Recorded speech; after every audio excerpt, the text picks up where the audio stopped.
प्राचीन समय में एक आश्रम था जिसमें विभिन्न प्रकार के विद्यार्थी अपने गुरु से शिक्षा ग्रहण किया करते थे। आश्रम के सभी बच्चे शिक्षा ग्रहण करने के बाद अपने अपने राज्य वापस लौट जाते थे। उन्हीं शिष्यों में सुरेश्वर नाम का एक शिष्य था। वो भी अपने गुरु से शिक्षा ग्रहण करने के बाद अपने राज्य वापस लौट आता है। वापस लौटने के बाद सभी लोग अपने राज्य में अपने अपने कामों में वापस लग जाते हैं। धीरे धीरे समय बीतता गया। सुरेश्वर और बड़ा होने लगा। उसके परिवार की दशा पहले से ही अच्छी नहीं थी। सुरेश्वर के घर वाले ने भी यही सोचा था कि जब सुरेश्वर आश्रम से शिक्षा ग्रहण करके वापस आएगा तो वह बहुत ही कामयाब बनकर आएगा, अच्छे से अपने परिवार का भरण पोषण करेगा। लेकिन सुरेश्वर के साथ ये सारी बातें उल्टी हो रही थी। वो आश्रम से शिक्षा ग्रहण करके तो आया था, लेकिन जब वो काम की तलाश में दूर दूर तक जाता तो उसे कोई भी काम नहीं मिलता था। छोटी छोटी चीजें में वे असफल हो जाया करते थे। सुरेश्वर एक बार एक राजा के यहाँ गया हुआ था, क्योंकि राजा अपने सेना में नए सैनिकों को भर्ती कर रहा था। सुरेश्वर भी राजा की सैनिक में शामिल होने के लिए महल पहुंच जाता है। सुरेश्वर जब राजा के अधिकारियों के सम्मुख प्रस्तुत होता है अपनी योग्यता को साबित करने के लिए, तो उसके हाथ पैर कांपने लगते हैं। यह देख राजा के अधिकारी उसे बाहर कर देते हैं। उससे कहते हैं कि तुम राजा की सेना में अभी भर्ती होने के लायक नहीं हो। दोस्तों, इस बात से सुरेश्वर बहुत ही निराश और हताश हो जाता है, क्योंकि उसके जीवन में अगर कोई उम्मीद भी बची हुई थी तो यही एक थी। इसके बाद वह अपने घर दुखी मन से वापस लौट आता है। घर वापस आने के बाद उसे पड़ोसियों के ताने सुनने पड़ते हैं। लोग कहते हैं कि सुरेश्वर तो बहुत पढ़ा लिखा है, पर इसे कोई काम नहीं मिल रहा है। कोई कहता है कि यह आश्रम में ठीक से पढ़ाई नहीं किया होगा, और कुछ लोग तो यहाँ तक भी कहने लगते हैं कि इसकी सोचने समझने की शक्ति ही कम है, इसलिए इसका दिमाग सही तरीके से काम नहीं कर पा रहा है। मतलब लोग उसे तरह तरह के ताने मारते थे। इस बात से सुरेश्वर बहुत ही ज़्यादा परेशान हो गया था। एक दिन उसके मन में आत्महत्या करने का विचार भी आने लगे। फिर जैसे तैसे उसने खुद को संभाला। उसने अपनी समस्याएं एक दोस्त से बताई। दोस्त ने कहा कि सुरेश्वर, तुम एक बार फिर से अपने आश्रम गुरुजी से मिलने जाओ और तुम्हें उन्हें अपनी सारी समस्याएं बताओ। वह तुम्हारी सारी समस्याओं का निवारण कर देंगे। सुरेश्वर पहले ही सोच रहा था कि आश्रम गए हुए बहुत दिन हो गए, पता नहीं गुरुजी मुझे पहचान पाएगा या नहीं। लेकिन जैसे तैसे वह हिम्मत जुटाकर आश्रम चला जाता है। वहीं पर उसे वही पुराने गुरु मिलते हैं जिन्होंने सुरेश्वर को बचपन में पढ़ाया था। गुरु अब बूढ़े हो चले थे। सुरेश्वर उन्हें अपनी सारी समस्याएं बताते हैं। गुरु बिल्कुल शांतिपूर्वक उसकी बातों को सुनते हैं। सुरेश्वर कहता है कि हे गुरुवर, मैं कहीं भी जाता हूँ और सफल हो जाता हूँ। मैं जीवन के किसी भी परीक्षा में पास नहीं हो पाता हूँ। मैंने अपने अध्ययन भी बहुत ही अच्छे तरीके से किया है, फिर भी मैं असफल होता जा रहा हूँ। खुद को लाचार पाता हूँ। मेरे दिमाग में तमाम तरह के नकारात्मक विचार जन्म ले रहे हैं। गुरु कहते हैं, सुरेश्वर, मैं एक कहानी के माध्यम से तुम्हारी सारी समस्याओं को दूर करने की कोशिश करूंगा, लेकिन तुम इस कहानी को ध्यानपूर्वक सुनना। गुरु कहते हैं कि एक चरवाहा जंगल में अपनी बकरियों के घास चराया करता था। बकरी चराते चराते वह जंगल में इतना आगे निकल गया है कि उसे शेर का एक छोटा बच्चा मिला। उस शेर के बच्चे ने अभी तक अपनी आंखों भी नहीं खोली थी। छोटा बच्चा सबको प्यारा लगता है, यह जानते हुए भी ये शेर का बच्चा है। उस चरवाहे ने उस शेर के बच्चे को अपनी गोद में उठा लिया और भेड़ों का दूध पिलाने लगा। वो बच्चा धीरे धीरे बढ़ने लगा। भेड़ों के बच्चे के साथ खेलता, भेड़ों के साथ ही घास खाता, भेड़ों की तरह ही बोलता, अपने आप को भी भेड़ ही समझता था। अब बच्चा बड़ा हो गया था। एक रोज किसी दूसरे शेर ने उन भेड़ों की झुंड पर हमला कर दिया। सभी भेड़ें दौड़ने लगी। शेर के उस बच्चे ने भी भेड़ों के साथ डरकर उसी झुंड में भागने लगा।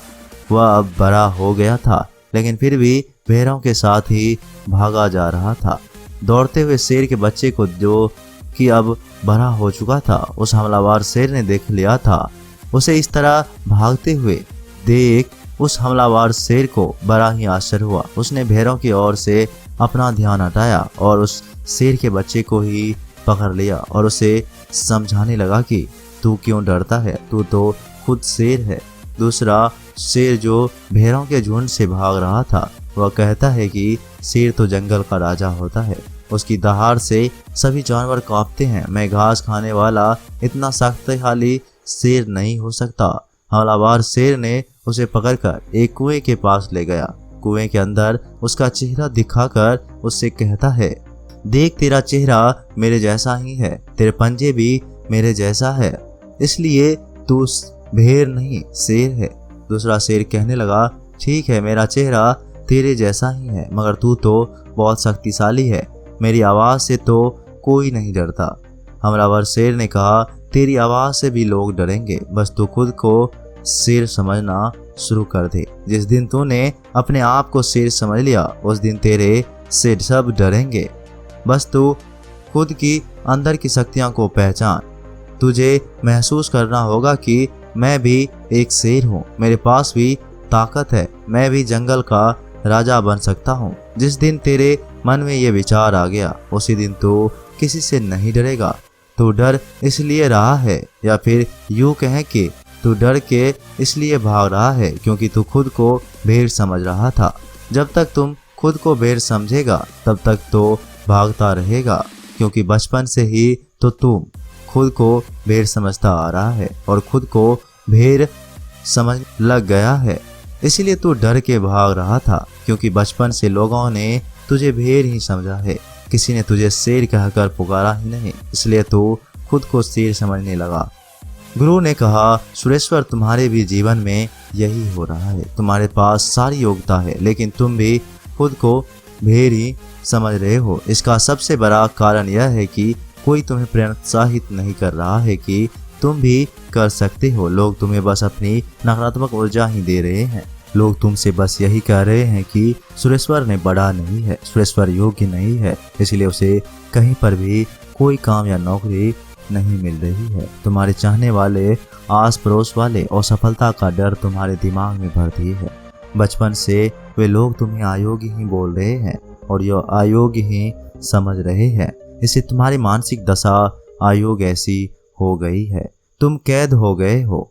तुम खुद को हारा हुआ महसूस करने लग गए हो, क्योंकि लंबे समय तक जब किसी को योग्य या असफल बोला जाए तो उसका दिमाग सच में असफल और अयोग्य हो जाता है। वो खुद को कमज़ोर और लाचार समझने लगता है, क्योंकि लोगों ने उसे कमज़ोर और लाचार ही बोला है। इस दुनिया में प्रोत्साहित करने वाले लोग बहुत ही कम है।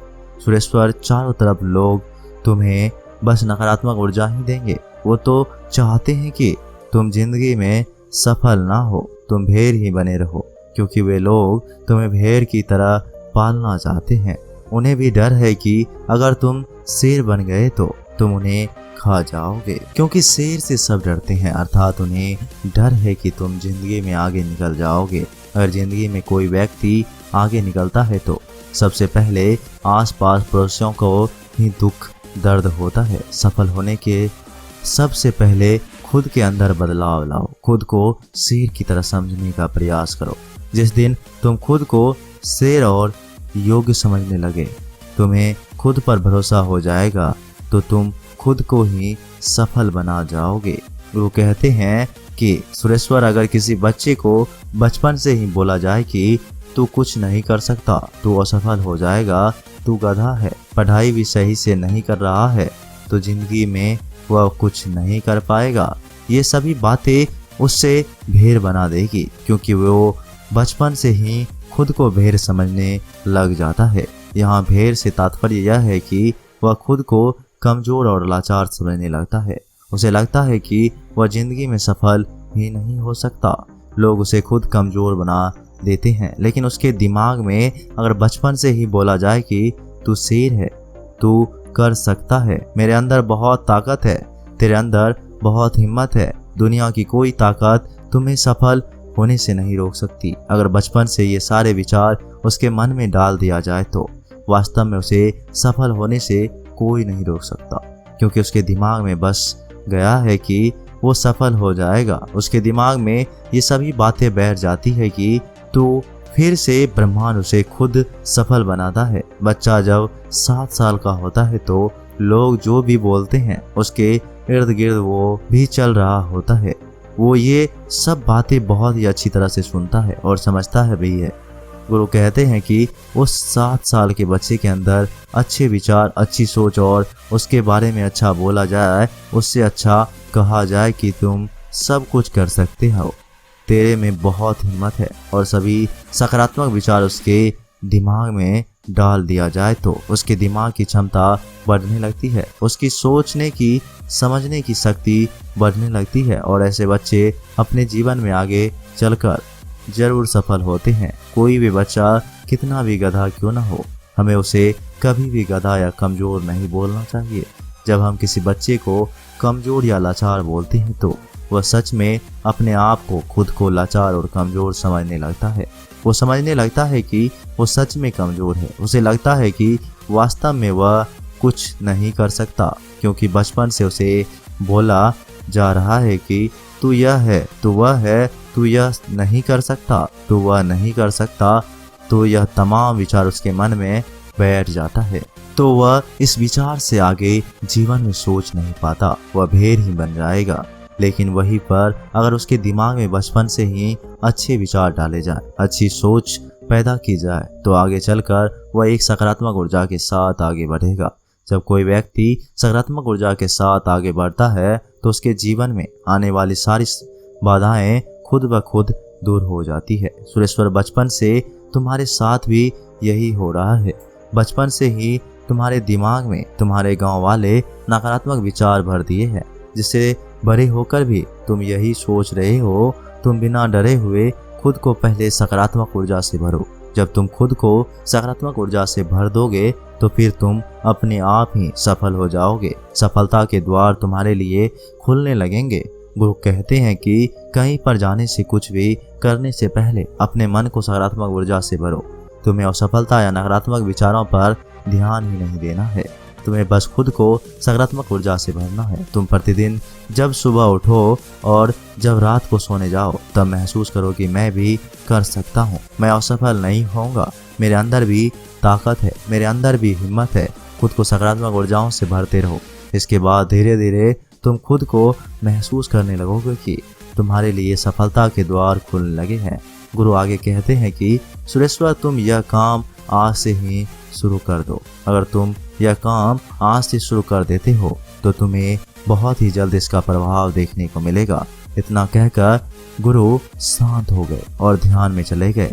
सुरेश्वर अपने गुरु को दंडवत प्रणाम करते हुए एक सकारात्मक ऊर्जा के साथ अपने घर वापस लौट जाता है और वह अपने डर को समाप्त करता है, खुद को सकारात्मक ऊर्जाओं से भरता है। ऐसे ही एक दिन राजा के सैनिक उसके गांव आते हैं और बोलते हैं कि राजा की सेना में कुछ नए सैनिकों की जरूरत है। इसके लिए जो राजा की सेना में भर्ती होना चाहता है, सैनिक बनना चाहता है, वो ठीक 5 दिन बाद राजा की सेना में भर्ती होने के लिए वहां आकर अपनी योग्यता का प्रमाण देकर सेना में भर्ती हो सकता है।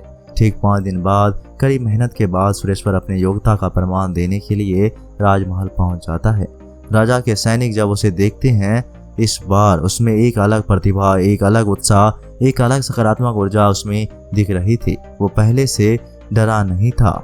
इस बार राजवीर अपने सभी परीक्षाओं में पास हो जाता है।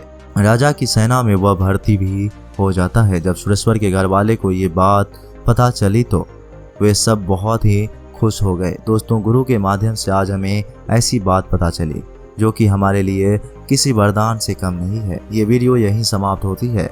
आशा करते हैं कि आपने इस वीडियो से बहुत कुछ सीखा होगा। मिलते हैं एक नए वीडियो के साथ, तब तक के लिए आप अपना ख्याल रखिएगा। धन्यवाद।